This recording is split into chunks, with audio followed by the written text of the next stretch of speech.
मारूफ film अदाकार और साबिक वजीर बाबू मोहन, जिन्होंने गुज़िश्ता असम्बली इंतखाबात में बीजेपी की जानिब से इंदौल असम्बली हल्के से इंतखाब लड़ा था, के पाल की क़यादत वाली प्रजा शक्ति पार्टी में शमूलियत इख्तियार कर ली है। वाज़ेह है कि असम्बली इंतखाबात से पहले इंदौल सीट के अलाटमेंट को लेकर पार्टी लीडरों में काफ़ी रस्साकशी हुई थी और बाबू मोहन असम्बली इंतखाबात में हार गए। बाबू मोहन, जिन्होंने हाल ही में इंतखाबात के बाद ही बीजेपी और इसके लीडरों पर तनकीद की थी, आखिरकार पार्टी से इस्तीफ़ा दे दिया। लेकिन बाबू मोहन, जिन्होंने कहा कि वो जल्द ही अपने फैसले का ऐलान करेंगे कि वो किस पार्टी में शामिल होंगे, हाल ही में प्रजा शांति पार्टी के परचम को थाम लिया। इम्कानात है कि बाबू मोहन प्रजा शांति पार्टी की जानिब से आइंदा लोकसभा इंतखाबात वरंगल सीट से लड़ेंगे। हैदराबाद पुलिस ने 4 और 5 मार्च को वज़ीर-ए-आज़म नरेंद्र मोदी के दौरे हैदराबाद के दौरान पाबंदियां आयद करते हुए ट्रैफिक एडवाइजरी जारी की है। पीएम 4 मार्च को तेलंगाना का दौरा करने वाले हैं, जहां वह आदिलाबाद में एक अवामी प्रोग्राम में 56,000 करोड़ रुपये से ज़्यादा के मुतादिद तरक्याती प्रोजेक्टों का इफ्तिताह और संग बुनियाद रखेंगे। पीएम मोदी के दौरे के पेश नज़र बेगमपेट हवाई अड्डे से राजभवन तक के रास्ते पर 4 मार्च की शाम 7:40 से रात 8:10 तक ट्रैफिक पाबंदियां नाफिज रहेंगी। हैदराबाद 5 मार्च को राजभवन से बेगमपेट हवाई अड्डे के रास्ते पर सुबह 9:50 से 10:15 के दरमियान ट्रैफिक पाबंदियों का भी सामना करना पड़ेगा। पीएम मोदी पीर से शुरू होने वाले अपने 2 रोज़ा दौरे के दौरान तेलंगाना में 62,000 करोड़ रुपये से ज़्यादा के मुतादिद तरक्याती प्रोजेक्टों का इफ्तिताह और संग बुनियाद रखेंगे। आंध्र प्रदेश की हुक्मरान जमात वाईएसआर कांग्रेस को एक अहम धक्का पहुंचाते हुए मैलावरम के एमएलए वसंता कृष्ण प्रसाद ने तेलुगु देशम पार्टी के कौमी सदर व साबिक वजीर चंद्रबाबू नायडू की मौजूदगी में बाज़ाब्ता तौर पर तेलुगु देशम पार्टी में शमूलियत इख्तियार की। चंद्रबाबू नायडू ने पार्टी की बढ़ती हुई ताकत को उजागर करते हुए कृष्णा प्रसाद और इनके हामियों का तेलुगु देशम पार्टी में गर्मजोशी से खैर मकदम किया।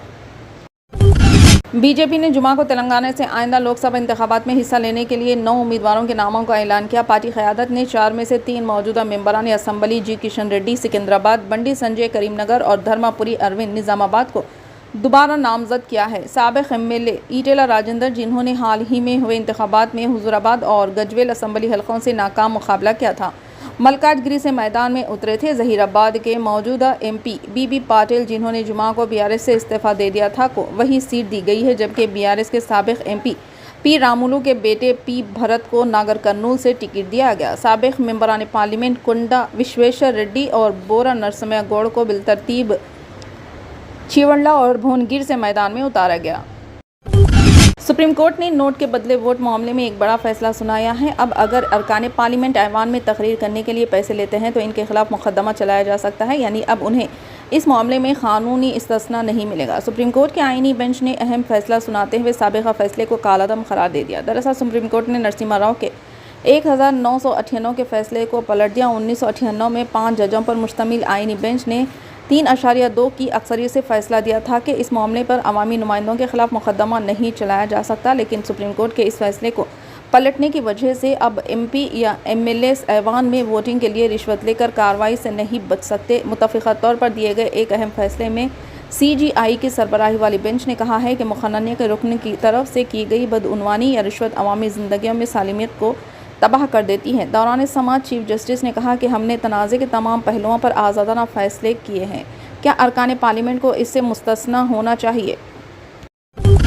हैदराबाद के पुराने शहर में मेट्रो रेल की तामीर के लिए संग बुनियाद रखने की तारीख को हतमी शक्ल दे दी गई है। सरकारी ज़राए ने बताया कि चीफ मिनिस्टर रेवंत रेड्डी 7 मार्च को फलकनुमा में मेट्रो की तामीराती कामों का संग बुनियाद रखेंगे। अंदाजे के मुताबिक 5.5 किलोमीटर तवील इस मेट्रो लाइन के लिए तकरीबन 2,000 करोड़ रुपए की लागत आएगी। अगरचे 2012 में जुबली बस स्टेशन से फलकनुमा तक ओल्ड सिटी मेट्रो की तामीर के लिए मंसूबा तैयार किया गया था, लेकिन मुख्तलिफ वजूहात की बिना पर इसे MGBS तक रोक दिया गया था। पुराने शहर में सड़कों को चौड़ा करने और तामीरात के इंहदाम की वजह से कामों में ताख़ीर हुई। अगरचे कि साबिक़ हुकूमत के दौरान तमाम रुकावटें दूर कर दी गई और DCPR समेत तमाम काम मुकम्मिल हो गए, लेकिन तामीराती कंपनी L&T ने इसे नज़रअंदाज कर दिया। बाद में इक़्तिदार में आने वाली कांग्रेस हुकूमत ने पुराने शहर में मेट्रो पर तवज्जो मरकूज़ की और बजट में भी फ़ंड्स मुख्तस किए।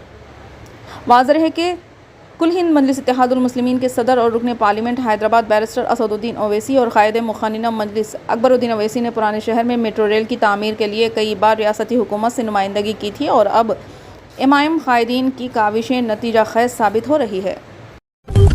डिस्ट्रिक्ट सिलेक्शन कमेटी के लिए ऑनलाइन रजिस्ट्रेशन का आज से आगाज़ होने वाला है। दरख्वास्तें दाखिल करने की आखिरी तारीख 2 अप्रैल है। महकमे स्कूली तालीम की जानिब से सरकारी और मुकामी इदारों के स्कूलों में असतिज़ा की भर्ती के लिए DSC का एलामिया जारी किया गया है, जिसके तहत 11,062 जायदादों पर भर्ती की जाएगी। कांग्रेस हुकूमत ने DSC 2023 के एलामिया को मनसूख कर दिया है, जिसके तहत BRS हुकूमत ने 5,099 जायदादों की भर्ती का ऐलान किया था। नए एलामिया के मुताबिक DSC के ज़रिए सेकेंडरी ग्रेड टीचर्स की 6,508, स्कूल असिस्टेंट्स के 2,629, लसानी पंडितों की 727 और फिज़िकल एजुकेशन टीचर्स की 182 जायदादों के अलावा स्पेशल एजुकेशन टीचर्स की 1,016 जायदादों पर भर्ती की जाएगी, जिसमें 2,200 जायदादें SC कैडर के तहत और 796 जायदादें SGT कैडर के तहत भर्ती की जाएंगी। तकर्रुरी का इम्तिहान कंप्यूटर पर मबनी होगा, जो महबूब नगर, रंगारेड्डी, हैदराबाद, मेदक, निज़ामाबाद, आदिलाबाद, करीमनगर, वरंगल, खम्मम,